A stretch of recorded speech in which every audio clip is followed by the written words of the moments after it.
आरती पापियों को पाप से है आरती श्री भागवत भगवान की है आरती पापियों को पाप से है आरती ये अमृत ये मुक्ति पंथ ये पंचम वेद निराला नव ज्योति जगाने वाला ये अमृत ये पंचम वेद निराला नव ज्योति जगाने वाला हरि नाम यही हरि नाम यही हरि नाम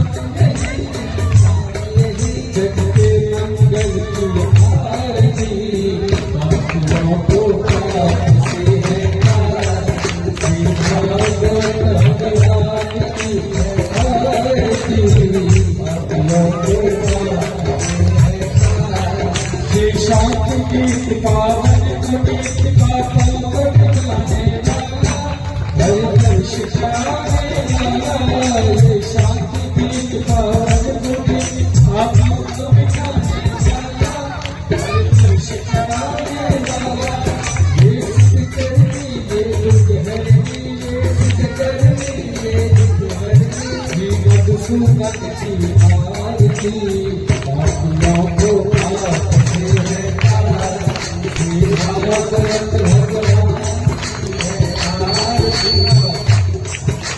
पाप से है ये मधुबोल जगपति बोल सतमान खाने वाला बिगड़ी कमलाने वाला ये मधुबोल जगपति सन्मान दिखाने वाला बिगड़ी कमलाने वाला श्री राम यही घनश्याम यही श्री राम सीताराम यही राधेश्याम यही सीताराम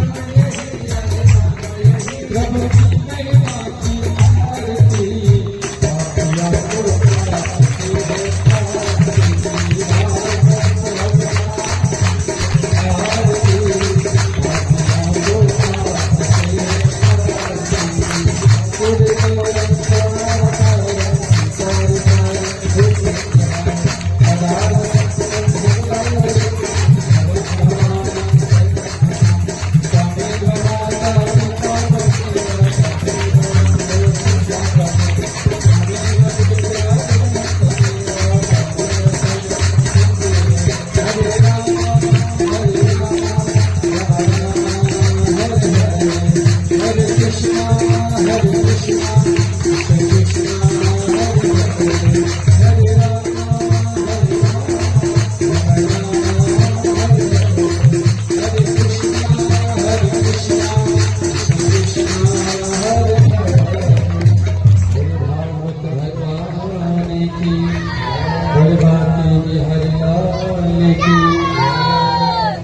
भक्तवत्सल भगवान की बोले हनुमान महाराज की बोले शंकर भगवान की बोले बाबा विश्वनाथ की बोले व्यास भगवान की सभी भक्त अपने अपने जगह पर वापस बैठेंगे और बड़े भाव के साथ आज की जीवन कथा का स्नान करेंगे।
Thank you. श्री भक्त अपने अपने स्थान पर बैठे रहेंगे, आपके पास तक आरती पहुंचेंगे।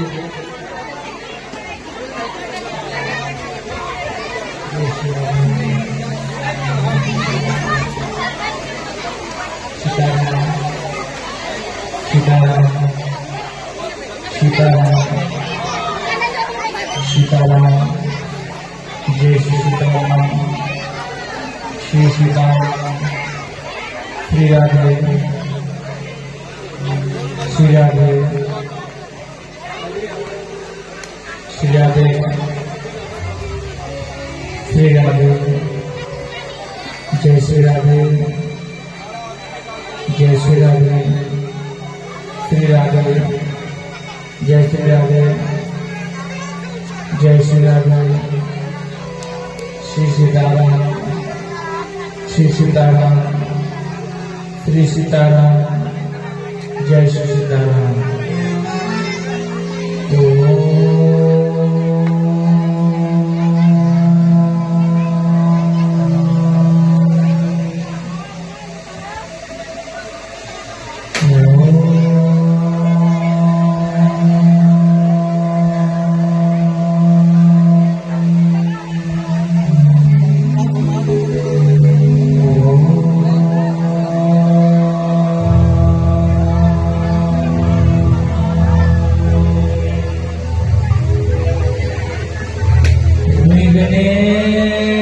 स्वराय वरदाय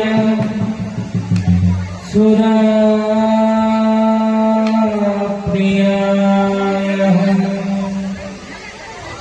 लंबोदराय सकलाय जगद्धिताय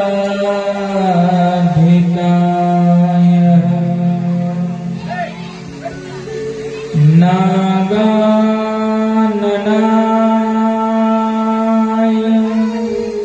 श्रुतियज्ञ विभो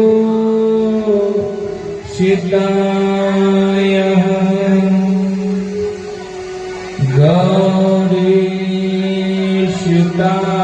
गौरीशुताय गणना नमो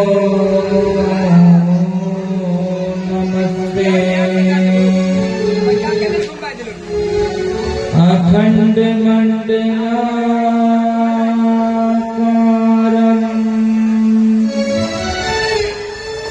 व्यापकं येन चराचरम्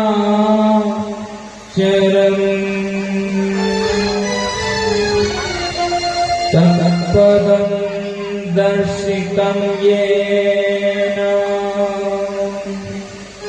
तस्मै श्री गुरुवे नमः। श्री सीतानाथ समारंभां श्री रामानंदार्य मध्यमाम्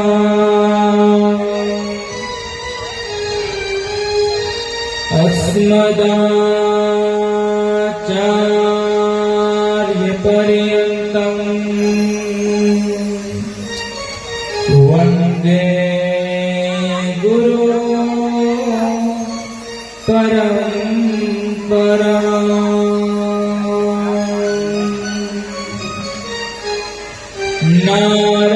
नारायणं नमस्कृत्य नरं चैव नरोत्तमं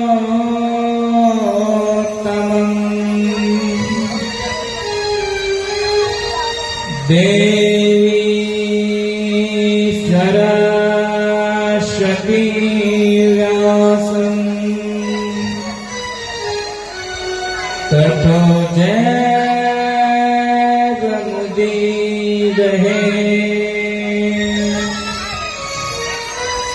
वंशी विभूषितकरान्नवनी हृदयावा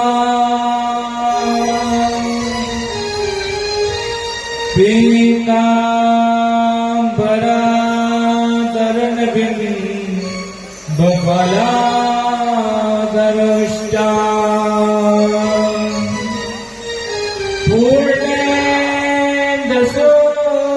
पूर्णेन्दुसुन्दरमुखा धर्मीन्द्रनेत्रा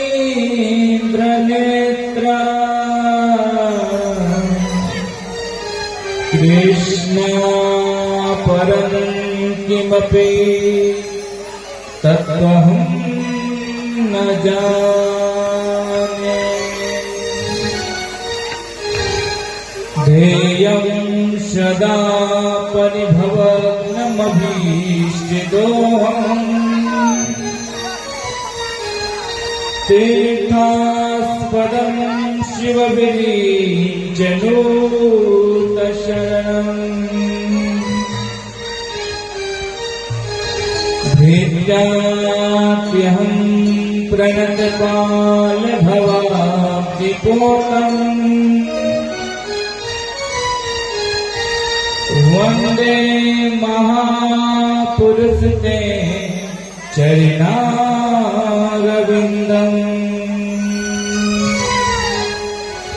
रामाय रामभद्राय रामचन्द्राय वेदसे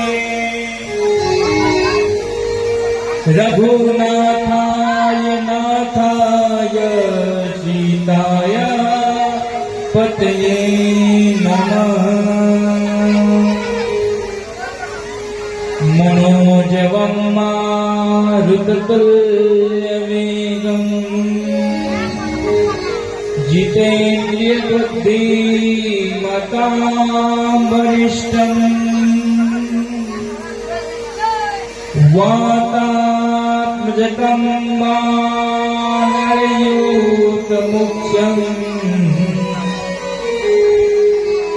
श्रीरामदूतं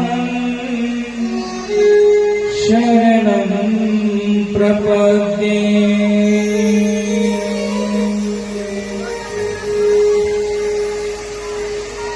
कृष्णाय वासुदेवाय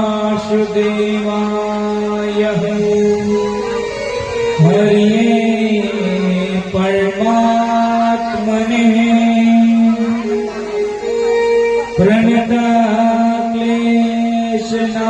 प्रणतक्लेशनाशाय श्रीकृष्णाय वयं नमः। सर्वमङ्गलमाङ्गल्ये शिवे सर्वार्थसाधिके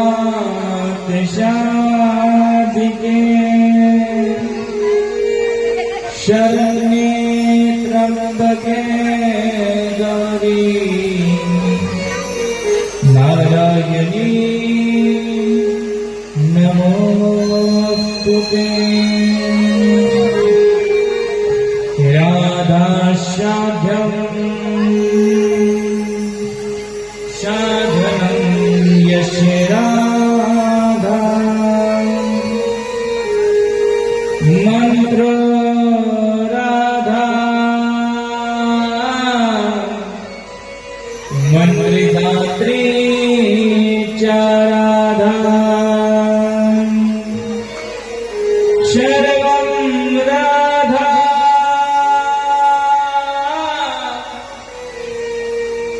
जीवनं यस्य राधा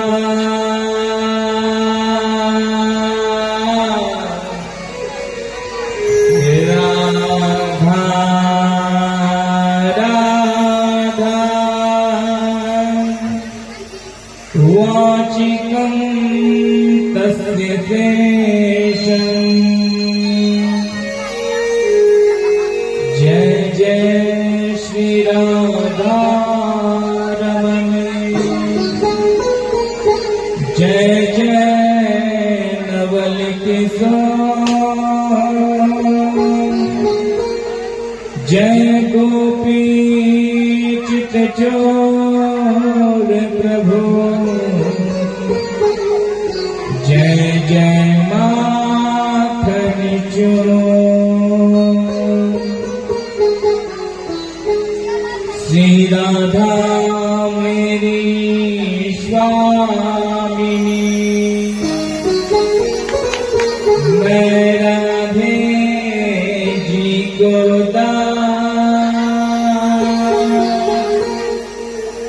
जन्म जन्म मोहि दीजियो,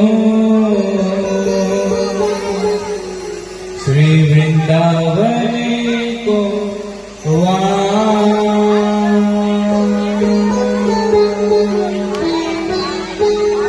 राधा मेरी मात है, पिता मोर घनश्याम, इन दोनों के चरणों में बारंबार प्रणाम। आए हो तो लीजिए प्रेम से प्रभु का नाम, और सब प्यारे भक्तों को जय जय राधे श्याम, जय जय सीता राम, जय जय राधे श्याम। बोलिए श्रीमद् भागवत महापुराण की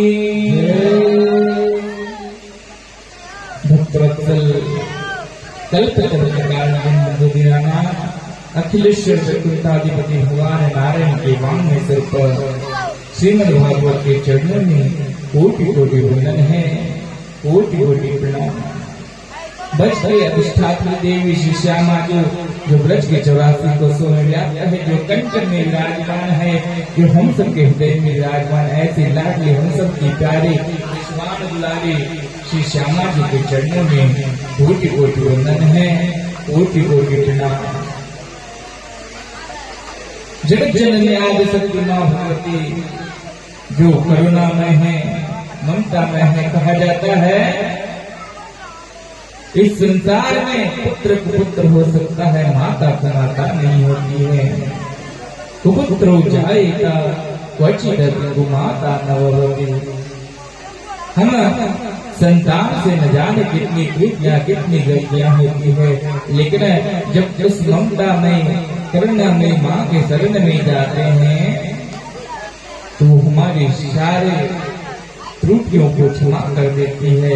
ऐसे जगत आदि शक्ति माँ दुर्गा के चरणों में कोटि कोटि वंदन है, कोटि कोटि प्रणाम। भगवान के ऋषि श्रोताओं में अग्रज अतुलित बलवान स्वरूप श्री हनुमान जी सरकार के चरणों में कोटि कोटि वंदन है, कोटि कोटि प्रणाम। विनम्र निवेदन है आपसे, आप इस कथा पंडाल में आए और अपना स्नेह आशीर्वाद हम सबों को प्रदान करें।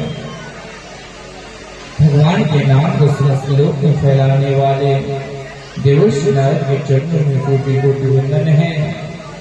विनम्र निवेदन है आपसे, आप कथा पंडाल में आए और इस हरि चर्चा का स्वागत कर हम सबों पर अपना स्नेह बनाए रखें। कुलदेवी देवता, स्थानीय देवता, वासुदेव देवता, सरदेवी देवताओं के चरणों में कोटि कोटि वंदन है, कोटि कोटि प्रणाम। परम पूज्य गुरुदेव परम आदरणीय निचासन स्वामी श्री त्रिभंगी हरि महाराज के चरणों में कोटि कोटि वंदन है, कोटि कोटि प्रणाम। परम पूज्य सदगुरुदेव परम आदरणीय श्रीमद् जगत गुरु नलुक अग्रपीठाधीश्वर स्वामी श्री राजेंद्र देवाचार्य जी महाराज के चरणों में कोटि कोटि वंदन है, कोटि कोटि प्रणाम। आज कथा के चतुर्थ दिवस में प्रवेश कर रहे हैं। हमारे साथ संगत करने वाले सभी युक्त देवता, सभी सहयोगी गणों को चतुर्थ दिवस पर व्यास की ओर से ढेर सारी शुभकामनाएं, ढेर सारी शुभाशीष। समस्त बंधु बांधवों, समस्त प्यारे भक्तगणों को आज कथा के चतुर्दिवस पर ढेर सारी शुभकामनाएं, ढेर सारे शुभाशीष हैं। हम सब आज कथा के चतुर्दिवस में प्रवेश करने वाले हैं। कहा जाता है कथा श्रवण करने से पहले प्रभु का भजन करना चाहिए, प्रभु का स्मरण कर लेना चाहिए, ताकि यह मन जो यत्र तत्र भटकता रहता है वो प्रभु के चरणों में स्थित हो जाए और ध्यान हमारा केवल प्रभु के कथाओं में रहे। चूंकि यह कलिकाल है और कलिकाल में लोगों को सरलता से भी कथा मिल भी जाए तो वो ग्रहण नहीं कर सकते। क्यों? कलयुग ने उन्हें इस प्रकार जगा रखा है कि लोग घर में सोए रह जाएंगे, लोगों के मन में तरह तरह के विकार आएंगे। कितना समय हो गया, कितना देर हो गया, हाँ, किन्हीं का स्वास्थ्य खराब होगा, किन्हीं का मन खराब होगा, तरह तरह के विकार उत्पन्न होंगे और वो पंडाल कर नहीं आ पाएंगे। क्यों? क्योंकि कलयुग ने उन्हें जकड़ रखा है। लेकिन जो ठाकुर जी से प्रेम करते हैं, जो महादेव से प्रेम करते हैं, वो जानते हैं कि कथा प्रारंभ हो गई और उन्हें बिल्कुल घर में मन नहीं लगेगा, वो भागे भागे पंडाल तक आ जाएंगे, क्योंकि वो जानते हैं कि जब हम प्रभु के शरण में जाएंगे तो हमारा निश्चित ही उद्धार हो जाएगा, हमारा निश्चित ही कल्याण हो जाएगा। इस भाव से वो तुरंत भागे भागे घर छोड़कर, सारी चिंता को छोड़कर प्रभु के शरण में आ जाते हैं, क्योंकि वहीं उनका उद्धार होता है। वृंदावन बिहारी लाल की। और सभी लोग आइए, सर्वप्रथम सभी देवी देवताओं का आवाहन, तत्पश्चात हम लोग पुनः कथा की ओर आगे बढ़ेंगे। और कहना है क्या? श्री कृष्ण शरणं नमः, श्री माधव शरणं नमः, श्री गोविंद शरणं नमः, राधा पतये नमः, श्री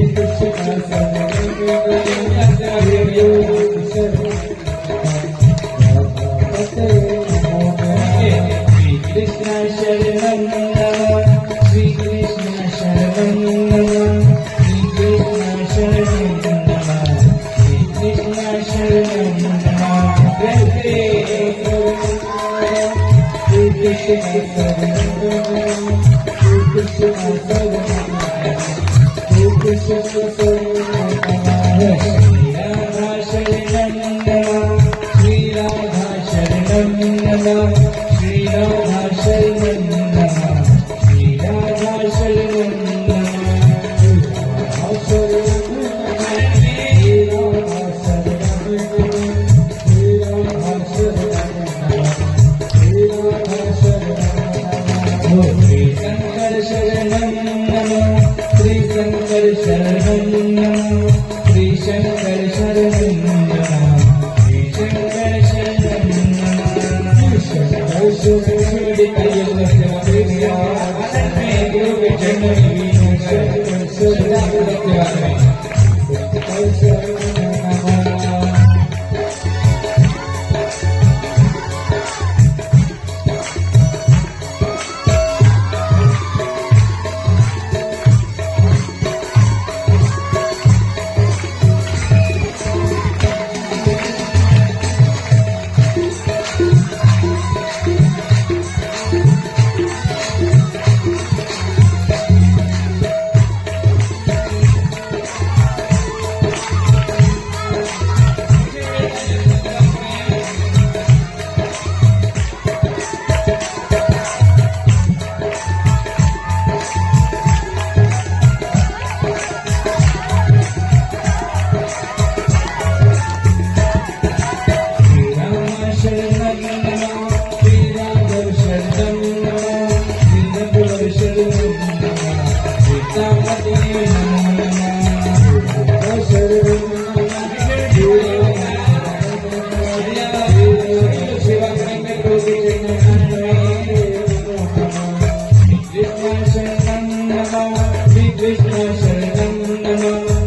कृष्ण शरणं नमः श्री कृष्ण शरणं नमः श्री कृष्ण शरणं नमः श्री कृष्ण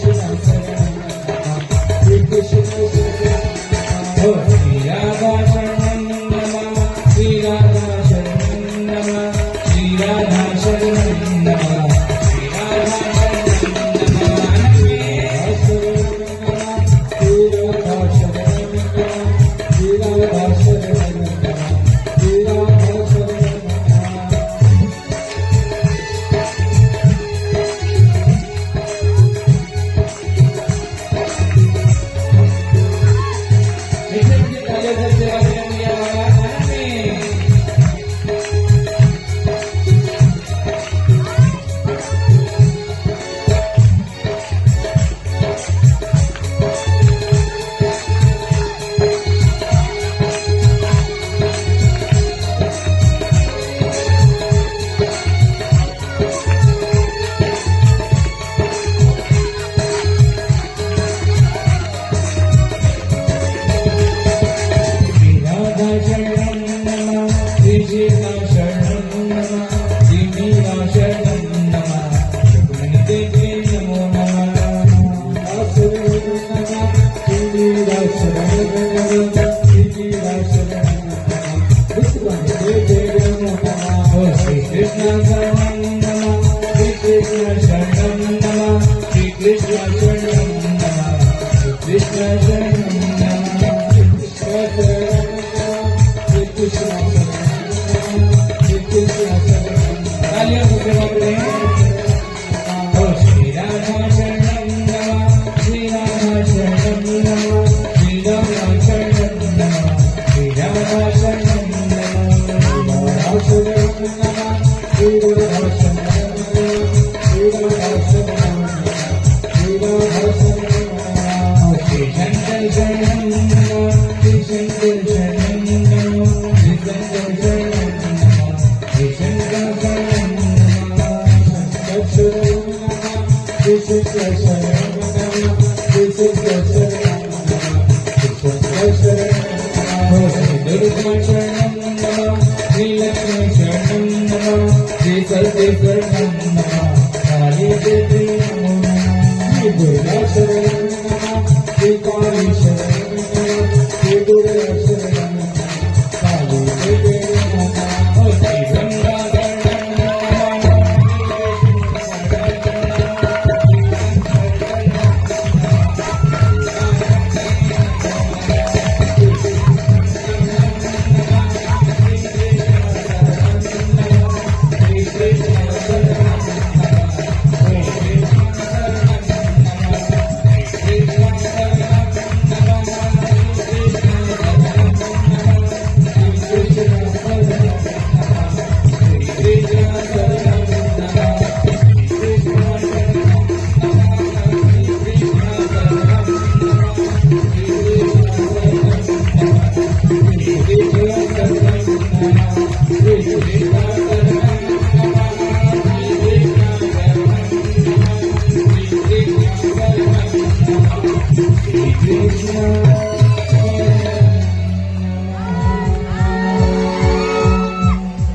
बोलिए वृंदावन बिहारी लाल की, बोलिए मोर मुकुटवंशी वाले की, बोलिए सावरे सरकार की, बोलिए राधा रमन लाल की, बोलिए राधा वल्लभ लाल की, बोलिए बिहारी लाल की, राधा मोहन सरकार की। जय जय श्री राधे, जय जय। देखिए पीछे वाले बिल्कुल चुप हैं, हैं? कहा जाता है ये कथा किनकी कथा है? ठाकुर जी की कथा।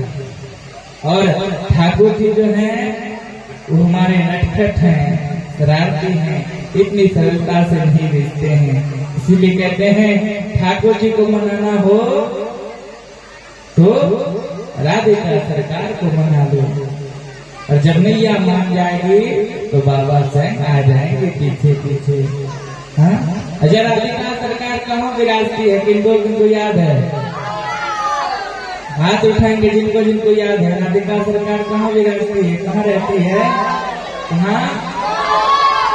देखिए कुछ लोग भूल गए, जो भूले हैं उन लोग ध्यान नहीं है कथा में उनका।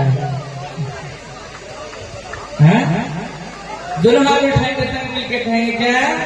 जय जय जयकारा ऐसा करिए कि गोलोक तक आपका आवाज जाए, और वहां से देखिए हमारी राधिका सरकार कि हरचंद करो हमारे इतने प्यारे प्यारे भक्त हैं जो इतनी श्रद्धा से हमारी जय जयकार कर रहे हैं। और आप इस श्रद्धा को देख कर वो आए, और साथ में ठाकुर जी आए, और हमारे सारे कष्ट पीड़ा दुख दर्द को दूर कर जीवन में सुख समृद्धि बुद्धि विद्या वैभव प्रदान करे। इस भाव से दोनों हाथ उठाएंगे और संग मिलके कहेंगे, प्रेम से कहेंगे, श्रद्धा से कहेंगे, जय जयकार करेंगे। जय जय। पीछे वाले मैया बाबा जय जय, बगल वाले कहेंगे जय जय, बीच वाले छेद कर कंजूसी नहीं करेंगे, संग मिलके कहेंगे जय जय जय जय जय जय जय जय जय जय जय श्री राधे श्याम। नमः पार्वती पतये हर हर महादेव।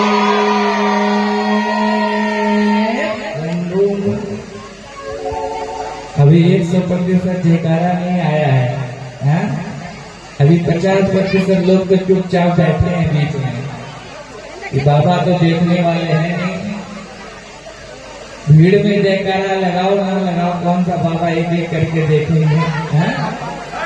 लेकिन बाबा देखे ना देखे, हम सब जो कार्य करते हैं ना, सब कुछ ठाकुर जी देखते रहते हैं, ठाकुर जी देखते रहते हैं।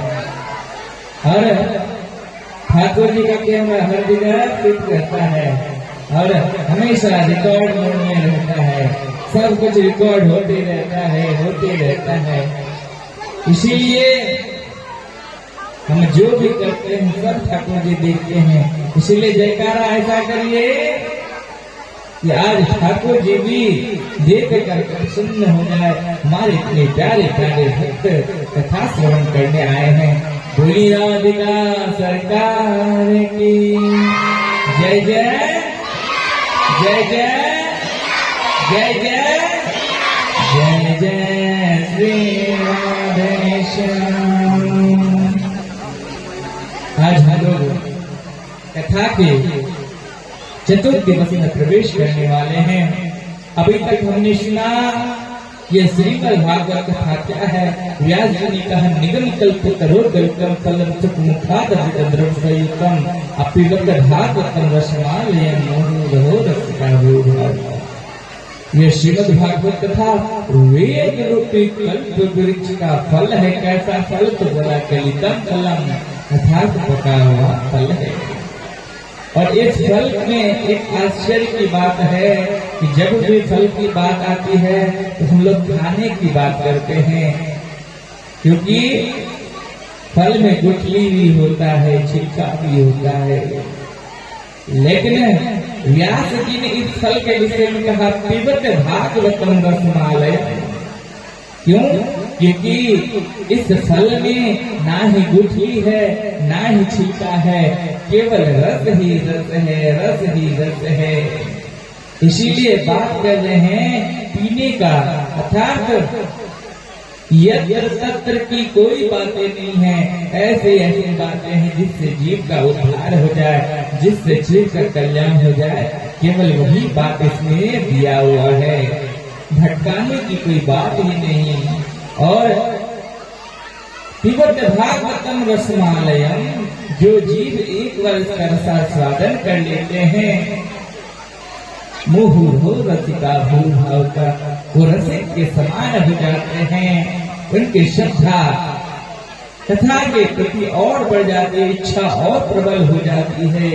एक बार जो कथा सुन लेते हैं उनकी इच्छा होती है और कथा सुने और कथा सुने, और हर बार उन्हें कुछ न कुछ नया सीखने को मिलता है और उसी से उनका उद्धार हो जाता है। बोलिए श्रीमद् भागवत महापुराण की। फिर हमने देखा कैसे सूत जी व्यासपीठ पर बैठे हैं, नैमिषारण्य क्षेत्र में शौनकादि ऋषियों ने उन्हें प्रणाम किया। उनसे कहा, है गुरुदेव, अज्ञात भाटक विद्वांसं कोटि सूर्य समप्रभा अशुतख्यायी कथा सारम मम कर्ण रसायनम। गुरुदेव, आपका ज्ञान तो करोड़ों सूर्य के समान है जो अंधकार का विनाश करने वाला है। शतख्यायी कथा सारम, तो ऐसा कथा सार हमें सुनाइए। मम कर्ण रसायनम, जिससे हमारा आत्मा तृप्त हो जाए, हमारे कानों को तृप्त मिल जाए। ऐसे रुचि वाला कोई कथा सुनाइए। क्यों गुरुदेव? चिंतामणि लोकेश कम सुमित्र सर्ग संपदम अप्रिय क्षति गुरु प्रेतो वैकुंठ योगी दुर्लभम। हे गुरुदेव, चिंतामणि केवल हमारी इच्छा की पूर्ति कर सकता है, कल्प वृक्ष हमारे आवश्यकता की पूर्ति कर सकता है, लेकिन यदि गुरु की कृपा हो जाए, प्रिय क्षति गुरु प्रीतो, यदि गुरु की कृपा हो जाए, गुरु से प्रेम हो जाए, वैकुंठ योगी दुर्लभम, फिर वैकुंठ भी दुर्लभ नहीं रह जाता है। हे गुरुदेव, इसीलिए कोई ऐसा सुनाइए प्रसंग, ऐसा कथा सुनाइए जिससे जीव का उद्धार हो जाए। क्यों? क्योंकि काल व्याल मुखाग्राश त्राश निर्नाश हेतवे श्रीमद् भागवतम शास्त्रम यथोक्तिरेण भाषितम्। काल व्याल मुखाग्राश त्राश निर्नाश हेतवे।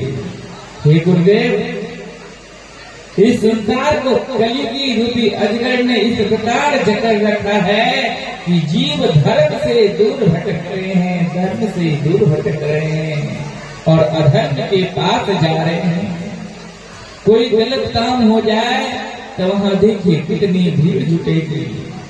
आज मदिरा खाना, वैश्या खाना, जुआ खाना में लोगों की भारी भीड़ उमड़ेगी, लोगों का रुचि बढ़ेगा, लेकिन मंदिर में, कथाओं में, सत्संग में लोगों की कमी दिखेगी। भगवान के कार्य में लोगों के सहयोग की कमी दिखेगी, लेकिन गलत कार्य में बढ़ चढ़ के सहयोग होगा। यह कलयुग का प्रभाव है। लोग घर में सोए रहेंगे, लेकिन मंदिर नहीं जाएंगे, कथा स्थल नहीं जाएंगे, सत्संग नहीं जाएंगे। कलयुग ऐसा ऐसा मन में विकार उत्पन्न करेगा, जिससे मन में तरह तरह के बहानाएं, तरह तरह के विकार उत्पन्न होंगे और हम धर्म के कार्य में सामने नहीं आ पाएंगे। इसीलिए इस स्थिति में शब्दायन श्रुतम चैतत सर्वथा मुक्तिदायकम। जो जीव 7 दिन श्रद्धा पूर्वक इस भागवत पुराण का रसास्वादन करते हैं, श्रवण करते हैं, उनके हृदय में प्रभु स्थापित हो जाते हैं और उनका उद्धार हो जाता है। बोलिए श्रीमद् भागवत महापुराण की। तत्पश्चात हमने सुना कि ज्ञान वैराग्य जो कि अधर्म की स्थिति से वृद्ध अवस्था में चले गए, भक्ति भी बूढ़ी हो गई, किंतु जब वो वृंदावन गए तो भक्ति पुनः युवान अवस्था में आ गए, लेकिन पुत्र ज्ञान वैराग्य वृद्ध अवस्था में ही है। उन्हें वेद पाठ सुनाया गया, गीता पाठ सुनाया गया, तरह तरह के मंत्र को सुनाया गया, लेकिन वो जागृत नहीं हुए, वृद्ध अवस्था में ही रह गए। लेकिन जब उन्होंने 7 दिन तक श्रीमद् भागवत कथा का श्रवण किया तो वो पुनः जो वृद्ध अवस्था में थे वह पुनः तरुण अवस्था में आ गए, युवान अवस्था में आ गए। यह भागवत कथा की महिमा है। बोलिए श्रीमद् भागवत महापुराण की। फिर हमने देखा कि कैसे हमारे धुंधकारी जो लोगों को प्रताड़ित करते हैं, कष्ट देते हैं, दुख देते हैं, लोगों के धन को लूटते हैं, लोग सोए रहते हैं तो उन्हें झोपड़ी में ही जला देते हैं और संसार में रहकर मुर्दा का भक्षण करते हैं। ऐसा दुष्ट वैश्याओं के साथ रहते हैं, माँ पिताजी को प्रताड़ित करते हैं। और जब हमारे मन में ऐसा भाव आ जाए कि हम माता पिता का अनादर करने लगे, उनका सम्मान भूल जाए, तो हमारी भी ऐसी स्थिति होती है। वह धुंधकारी को वैश्याओं ने मार डाला, आग के मसाल को उनके मुख में डाला और उसी में बांध कर मार दिया। और ऐसा दुष्ट बवंडर प्रेत बनकर भटकता रहता है, भटकता रहता है। हम आप अपने बड़े बुजुर्गों का सम्मान करना भूल गए, माता पिता का आदर सम्मान करना भूल गए। और जब तक हम आप अपने माता पिता का सम्मान नहीं करेंगे, स्वागत नहीं करेंगे, आदर नहीं करेंगे ना, तो हमारे संतान वही देखेंगे कि हमारे पिताजी अपने माता पिता के साथ क्या व्यवहार करते हैं, और ठीक वैसा ही व्यवहार वो आपके साथ करेंगे। इसीलिए सदैव अपने माता पिता का आदर करना चाहिए, सम्मान करना चाहिए। अपने सासू माँ का भी स्वागत करना चाहिए, आदर करना चाहिए, सम्मान करना चाहिए। क्यों? क्योंकि वो भी आपकी माँ है, आपके पति की माँ, यानी आपकी वो ही माँ है। उनकी सेवा करनी चाहिए। और प्रत्येक सासू माँ को भी चाहिए कि अपने बहू को पुत्री के समान प्रेम दे, क्योंकि वो अपने घर द्वार को छोड़कर आपके पास आए कि हमें वहाँ भी माँ मिलेगी। और यदि हम उस समय उनके साथ गलत व्यवहार करेंगे तो हमारे से भी तो पाप बनेगा ना। इसीलिए वो प्रेम बनाकर सदैव रखना चाहिए। फिर हमने देखा कि वो बवंडर बनकर भटक रहा है। अकाल मृत्यु के बाद उन्हें गया में भी श्राद्ध करने पर मुक्ति नहीं मिली। तब अंततः उनके भाई गोकर्ण ने भगवान सूर्य से उपाय पूछा, क्या उपाय प्रभु हमारे भाई का उद्धार हो जाए? तो भगवान सूर्य कहते हैं 7 दिन तक श्रद्धा पूर्वक उन्हें कथा सुनाओ, और भागवत कथा 7 दिन तक सुनने से उनका उद्धार हो जाएगा। और 7 दिन बांस के वृक्ष में छिपकर, चूंकि धुंधकारी जो है इतने कमजोर हो गए हैं, उन्हें न ही जल मिला है न ही भोजन मिला है कि वो एक स्थान पर स्थित नहीं रह पा रहे, तो बांस के वृक्ष में ही वहाँ पर जो स्तंभ लगा था कथा में, उन्हीं में छिपकर बैठकर कथा सुन रहे। और अंततः 7 दिन के बाद प्रभु के पार्षद आए और धुंधकारी जी को लेकर गए। तो यह आश्चर्य देखकर गोकर्ण जी कहते हैं, प्रभु यहाँ तो इतने भक्त थे, लेकिन आप केवल धुंधकारी जी को क्यों ले गए? तब पार्षद ने कहा, हे गोकर्ण, यहाँ भीड़ तो बहुत है, लोग तो बहुत है, लेकिन जितनी श्रद्धा से धुंधकारी ने कथा को सुना, इतनी मुश्किलें आई उनके इस कथा सुनने के दौरान, लेकिन वो अपने दृढ़ संकल्प पर स्थित रहे। जितने भाव से उन्होंने सुना उतने भाव से किसी ने नहीं सुना, इसीलिए केवल धुनकारी जी का उद्धार हुआ है, उन्हीं को ले जा रहा हूँ। तो कहने का तात्पर्य है केवल पंडाल में आने से काम नहीं चलेगा। यह कथा भीड़ जुटाने की कथा नहीं है, यह कथा कल्याण की कथा है, उद्धार का कथा है, जीवन में बदलाव लाने की कथा है। और यदि केवल भीड़ जुटाना हो, केवल नचवाना गवाना हो, वो तो अन्य कार्यक्रम के माध्यम से हो जाते हैं। संध्या भजन आदि बहुत सारे कार्यक्रम के माध्यम से हो जाते हैं, लेकिन यह कथा है। और कथा जो होती है वो थोड़ी सुस्त होती है। कहा जाता है ना कि पूर्व काल में जब हमें वैद्य जी औषधि देते थे, दवाई देते थे, तो वो कड़वी होती थी, तो कहते थे मधु के साथ इस औषधि को खा लो, और औषधि खाकर हमारे रोग का नाश हो जाता था।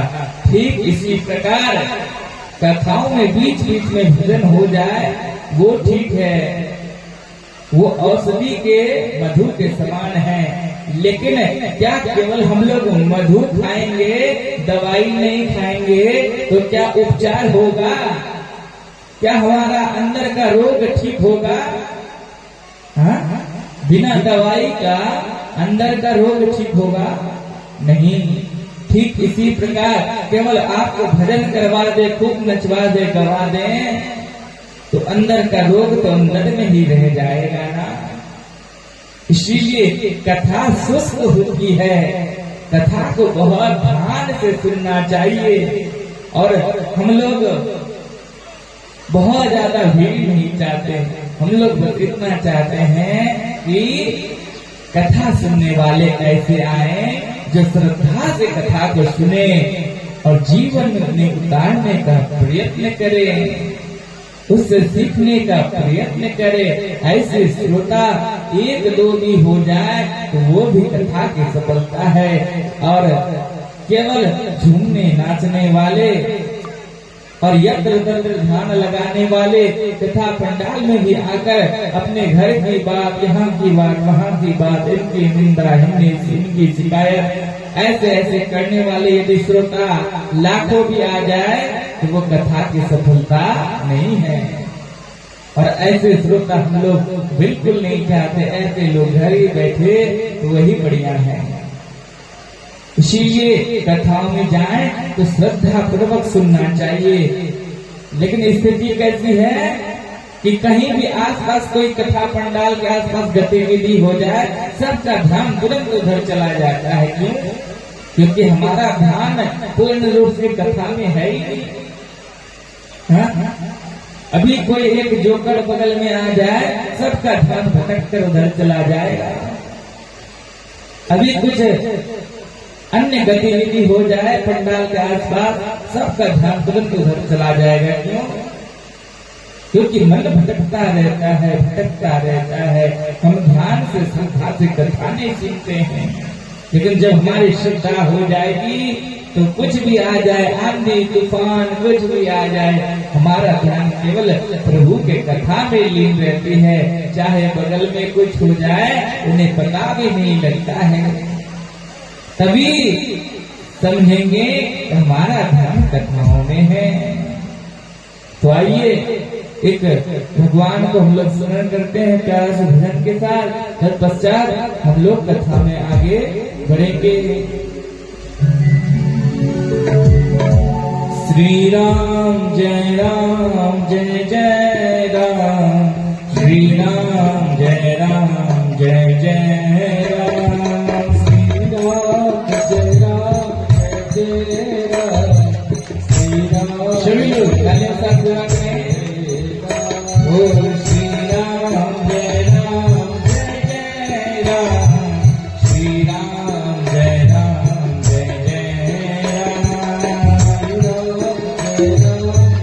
सेवा करें। कौन कौन हमारे ठाकुर जी से प्रेम करते दोनों हाथ उठाएंगे, सब मिलकर कहेंगे ओ श्री राम जय जय राम, श्री राम जय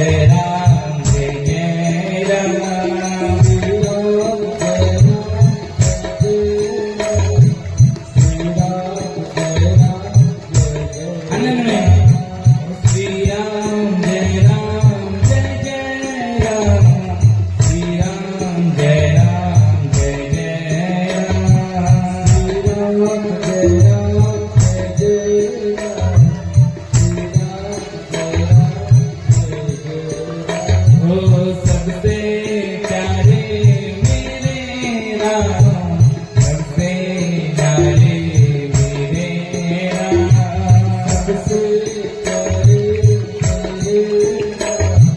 सभी लोग ताली से सेवा करें। ओ प्यारे प्यारे मेरे राम, प्यारे प्यारे मेरे राम, प्यारे प्यारे मेरे राम, प्यारे प्यारे मेरे राम। ओ श्री राम जय राम जय जय राम, श्री राम जय राम जय जय राम, श्री राम जय राम जय जय राम, श्री राम जय जय राम।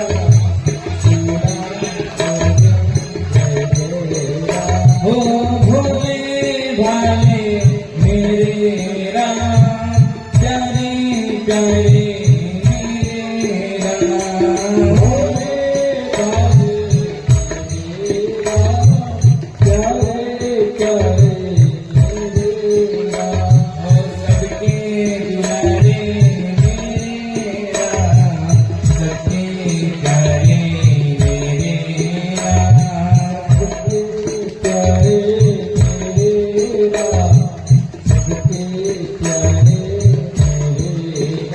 हो श्री राम जय राम जय जय राम, श्री राम जय राम जय जय राम, श्री राम जय राम जय जय राम, श्री राम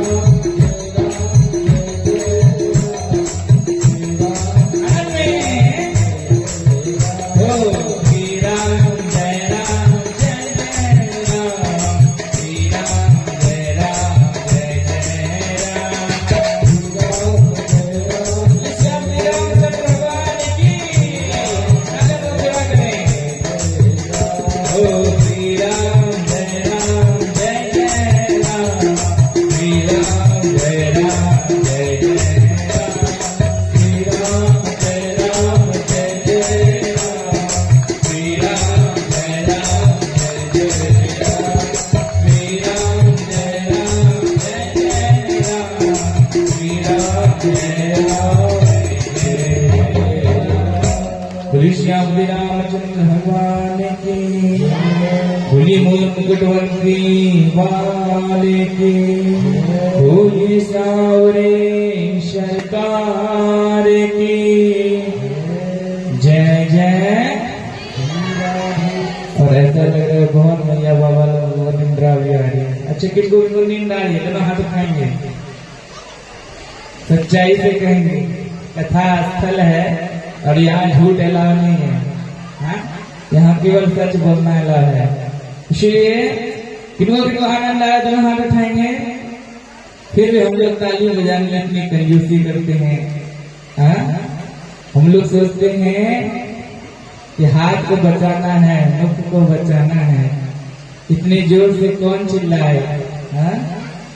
लेकिन यह शरीर जो है यह भगवान के काम आना चाहिए, नहीं तो यह शरीर का कोई मतलब ही नहीं है। ये मांस मंजा रक्त केवल एक दिन न एक दिन तो चला जाना है, जलकर राख हो जाना है। इसीलिए कभी भी इस शरीर को प्रभु के कार्य करने में पीछे नहीं करना चाहिए। उनका दिया हुआ ही तो शरीर है। इसीलिए दोनों हाथ उठाएंगे, संग मिलकर कहेंगे जय जय जय जय जय जय। पीछे वाले मैया बाबा कहेंगे जय जय, बीच वाले कहेंगे छिप कर जो बैठे हैं जय जय। सब मिलकर साथ में कहेंगे बाबा मैया सब जय जय जय जय श्री राधे श्याम। और तत्पश्चात सबने श्रद्धा से कथा सुना और प्रभु के पार्षद सबको ले गए, सबका उद्धार हो गया। फिर हमने देखा सुखदेव जी ने कैसे जन्म लिया, कलयुग का कैसा आगमन हुआ और कलयुग को कैसा स्थान दिया गया। कहा जहाँ झूठ की बात होगी वहाँ कलयुग का आगमन होगा, जहाँ क्रोध होगा वहाँ कलयुग का आगमन होगा। जहाँ अहंकार होगा वहाँ कलयुग का आगमन होगा, और जहाँ शत्रुता यानी वैर होगी वहाँ कलयुग का आगमन होगा, और जहाँ पर गलत तरीके से धन कमाया रहेगा वहाँ कलयुग का आगमन होगा। देखा कैसे क्रोध में आकर ऋषि शमीक का महाराज परीक्षित ने अपमान किया, उनको श्रृंगी ऋषि द्वारा श्राप दिया गया कि 7 दिन के बाद तक्षक नाग के डसने से तुम्हारा मृत्यु हो जाएगा। तत्पश्चात हमने देखा कि कैसे सुखदेव जी हमारे राजा परीक्षित को कथा सुना रहे हैं और दशावतार की कथा चल रही। भगवान ने मत अवतार लिया, भगवान ने वेद की रक्षा के लिए, पृथ्वी की रक्षा के लिए वराह अवतार लेकर हिरण्यकश्यप का वध किया। भगवान ने भक्त प्रहलाद की रक्षा के लिए हिरण्यकश्यप का वध किया, और भगवान ने कैसे राजा बलि के अहंकार को नष्ट किया। कहा जाता है कि दान करना चाहिए लेकिन कभी अहंकार नहीं करना चाहिए। इस संसार में जब भी दान की बात आती है तो राजा बलि की आती है, जिन्होंने सर्वस्व निछावर कर दिया। राजा बलि को पता था कि यह स्वयं नारायण है और यह मुझे धनहीन बना देंगे, लेकिन उनकी दान करने की इतनी बड़ी संकल्प थी कि उन्होंने सर्वस्व प्रभु पर निछावर कर दिया। लेकिन हम जीवों की कैसी मंशा है, हम लोग कैसे दान करते हैं? जब भी दान करने की बात आती है तो हम लोग सबसे सस्ता ढूंढ कर लाते हैं। हाँ? भगवान को जब भी चढ़ाने की बात आती है तो हम जेब में देखते हैं सिक्का है या नहीं है। हाँ? और जब नोट भी देखे तो उसमें हम लोग सोचते हैं कि सबसे छोटा नोट कौन सा है। हाँ? यह हमारे दान करने की श्रद्धा है कि सबसे सस्ता प्रभु के नाम, और महंगा महंगा अपने काम। अपने लिए वस्त्र खरीदे तो ब्रांडेड, और भगवान के लिए सस्ता सस्ता। हमारे एक पंडित जी कह रहे थे, महाराज जी एक जगह मैं पूजन में गया था और मुझे वहां पर धोती दिया गया। कैसा धोती? महाराज जी मैंने उस धोती को 1 घंटा भी नहीं पहना और धोती फट गई। धन्य है वो देने वाले और धन्य है उस धोती को बनाने वाले। हम बाजार में जाते हैं तो कहते हैं पूजा वाला कपड़ा दो, पूजा वाला सामान दो। लेकिन अपने लिए जाते हैं तो कहते हैं बढ़िया सा ब्रांडेड कपड़ा दिखाओ, सस्ता नहीं महंगे से महंगा कपड़ा दिखाओ। हाँ? अपने लिए सुंदर सुंदर महंगी महंगी साड़ियाँ, और जब भगवान देवी देवताओं को अर्पित करते हैं तो सबसे सस्ता दिखाओ। कैसा भाव हमारा है। हाँ? जबकि आप अपने के लिए खरीदते हैं तो अच्छा से अच्छा खरीदते हैं, तो भगवान भी तो आपके अपने हैं ना। जब हम कोई चीज अर्पित करते हैं पूजन में तो किनको करते हैं? भाव से करते हैं, भगवान के स्वरूप में है, उस भाव से हम दान करते हैं। और अपनों के लिए अच्छा खरीदेंगे, भगवान के लिए नहीं, तो इसका तो यही तात्पर्य है ना कि भगवान को हमने कभी अपना समझा ही नहीं। हम जीवन में इतना कमाते हैं, लेकिन जब भगवान के लिए सहयोग करने की बात आती है तो हम धनहीन हो जाते हैं। लेकिन क्या आपके घर में कोई उत्सव हो, विवाह शादी हो और वहाँ लाखों रुपया खर्च हो, तो क्या उसमें आप परहेज करते हैं? क्या उसमें आप गरीब बनते हैं? हाँ? क्यों नहीं बनते? क्योंकि आप समझते हैं कि ये हमारा निजी काम है और भगवान का काम तो आपका निजी काम है नहीं। क्योंकि भगवान ने आपने भगवान को कभी निजी समझा ही नहीं। हाँ? इसीलिए भगवान के काम को अपना समझते ही नहीं।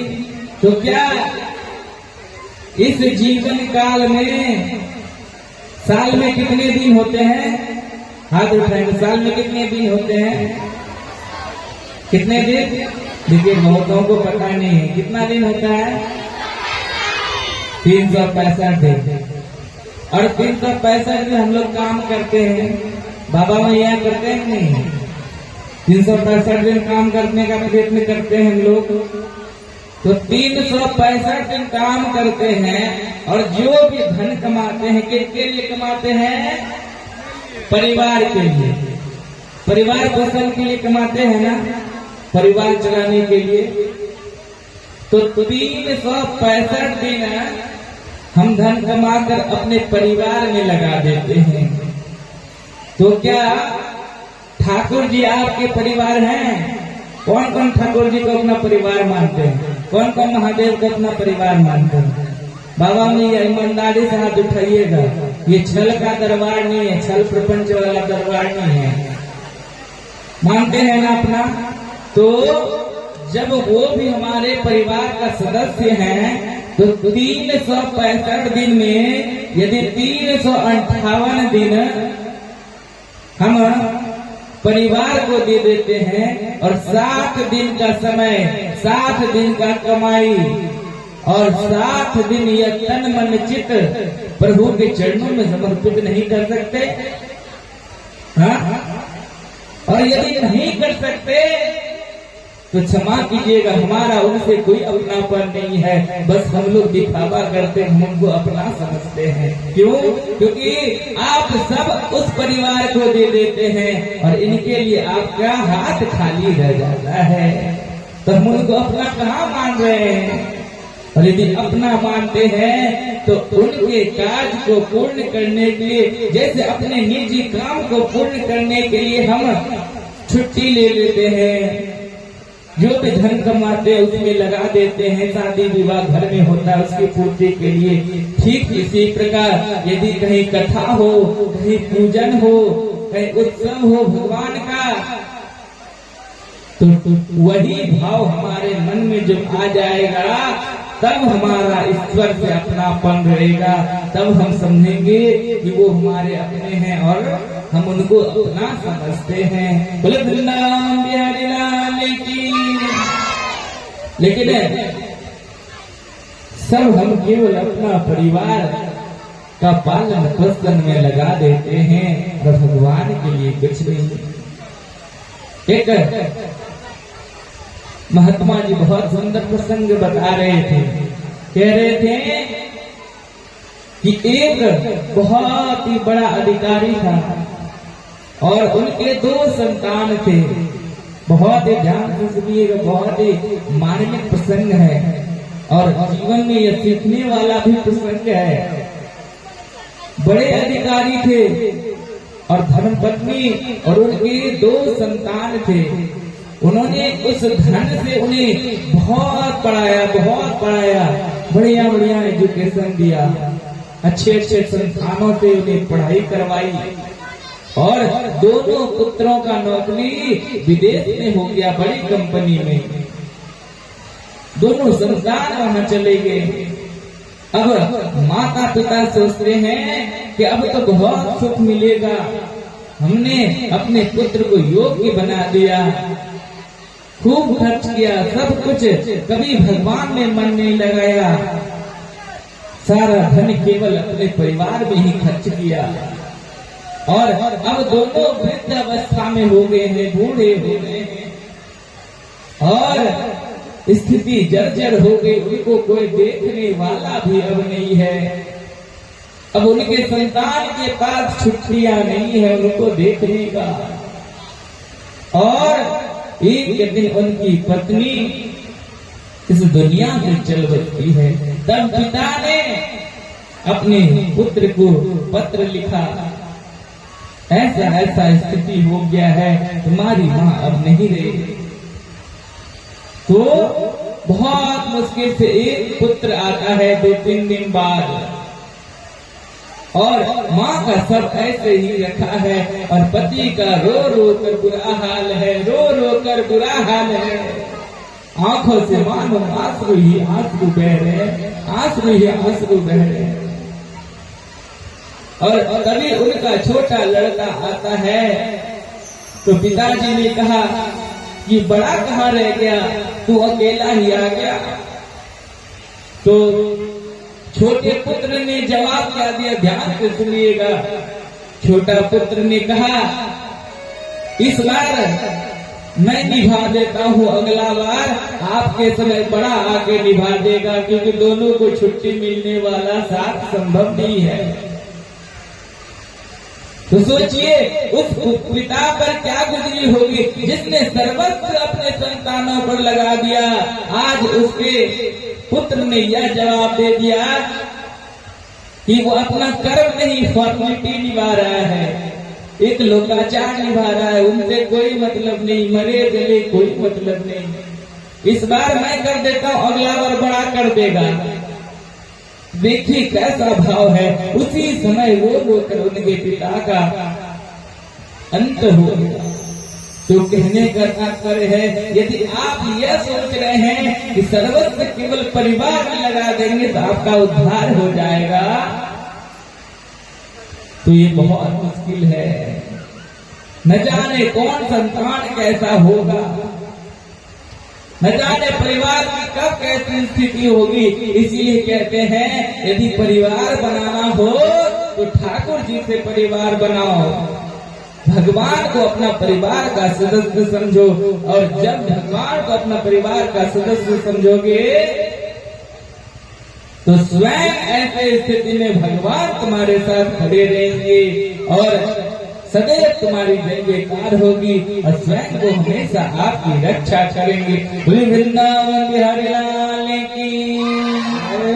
और तत्पश्चात हमने देखा कि नरसिंह अवतार लेकर भक्त प्रहलाद की भगवान ने रक्षा की,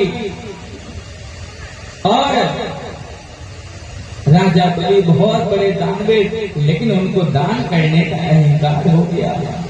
कहा जाता है दान दाएं हाथ से करे तो बाएं को भी नहीं पता चलना चाहिए।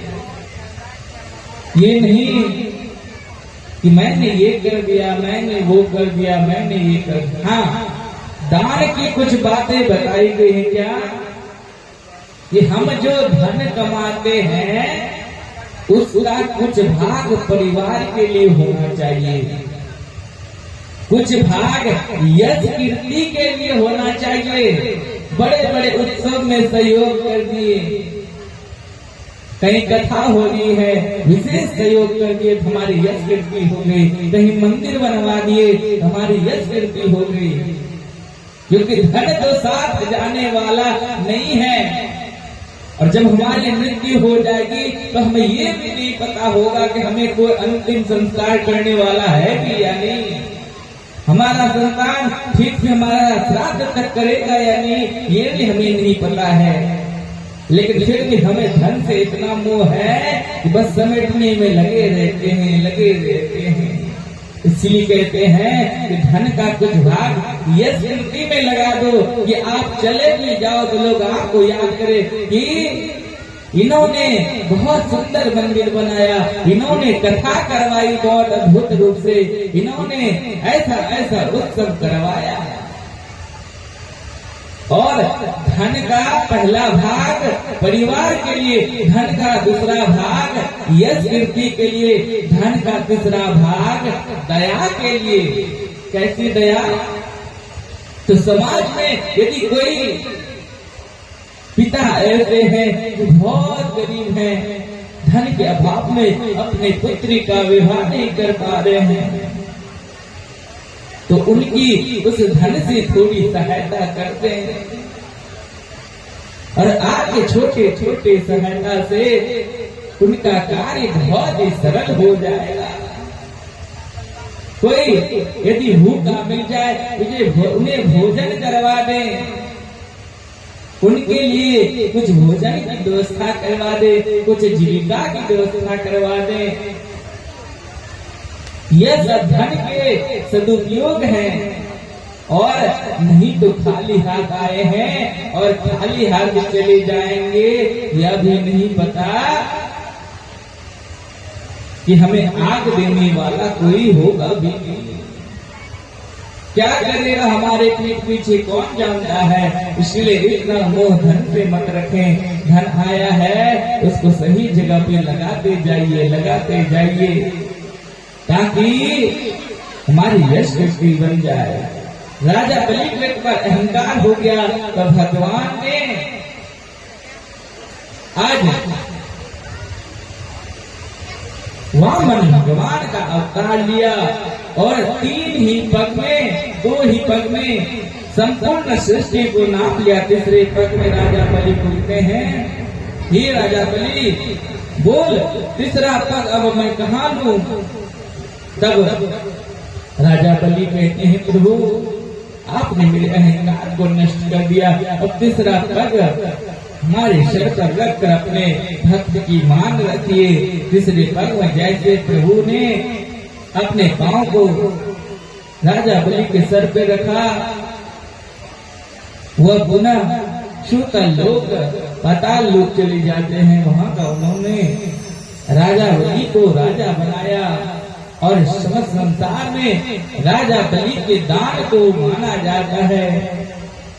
ये बद्धो बलि राजा दानवेंद्रो महाबला, हे नत्वाम प्रतिबदनामि रक्षामाचल माचल।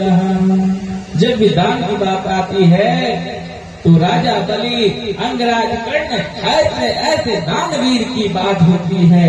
इसलिए जब भी अवसर मिले तो इससे पीछे नहीं हटना चाहिए। अब सुखदेव जी से राजा परीक्षित कहते हैं, प्रभु मैंने सुना कि प्रभु ने राम अवतार लेकर जीवन में मर्यादा से कैसे जीना है यह सिखाया।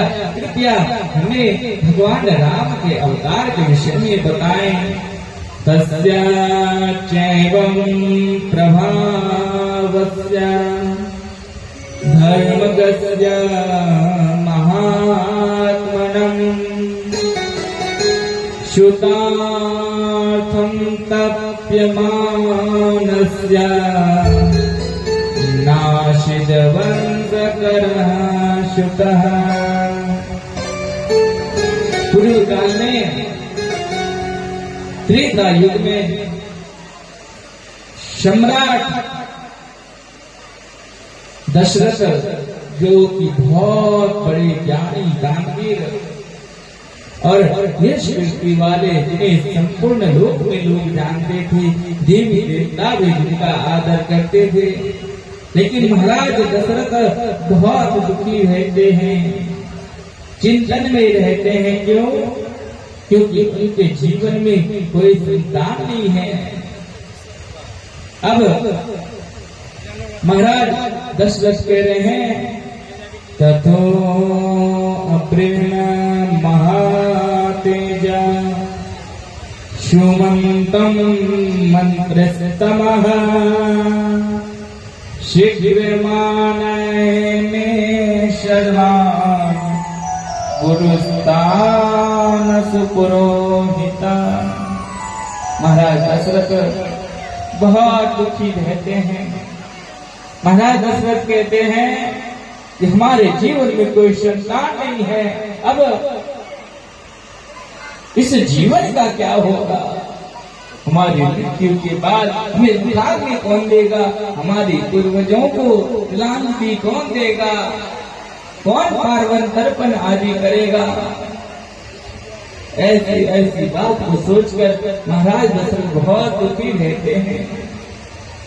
और तब उन्होंने आर्षमंत को कहा, हे आर्षमंत, आप कृपया कुलगुरु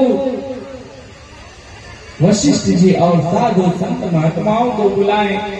अब वही हमें कोई मार्ग दिखा सकते हैं, क्योंकि जब भी कोई समस्या में आए तो हमें गुरुदेव ही मार्ग दिखाते हैं। और यहाँ पर एक ध्यान देने की बात है क्या, कि अपने दुख पीड़ा को सब तक नहीं पहुंचाना चाहिए, सबको नहीं बताना चाहिए, नहीं तो आपके दुख पीड़ा का आनंद लेगा। यही कलिकाल है। तो किन्हें बताना चाहिए? जिनसे हृदय से अपना वाला संबंध हो, अपने गुरुदेव और जिन्हें अपना समझते हैं, ऐसे लोगों से ही अपने दुख को बताना चाहिए। आज महाराज दशरथ अपने गुरुदेव को याद करते हैं, साधु संत महात्माओं को बुलाते हैं कि अब वही हमारा कोई मार्ग बता सकते हैं। और शवों को स्वागत के साथ बुलाया गया, भाषण दिया गया। तब महाराज दशरथ कहते हैं, ममलालस्य मानस्य सुतार्थम नास्ति वे सुखम तदर्थम हयामेधेनः यक्षामिति मतिर्ममः। हे महर्षियों, हे गुरुदेव, मैं सदैव चिंतन में रहता हूँ कि हमारे जीवन में कोई संतान नहीं। क्या आपके पास कोई मार्ग है जिससे हमारे जीवन में संतान आ जाए, जो हमारे पूर्वजों के लिए तर्पण करे, पावन करे, हमारा साथ करे? क्या कोई उपाय है? तब सारे ऋषि मुनि कहते हैं,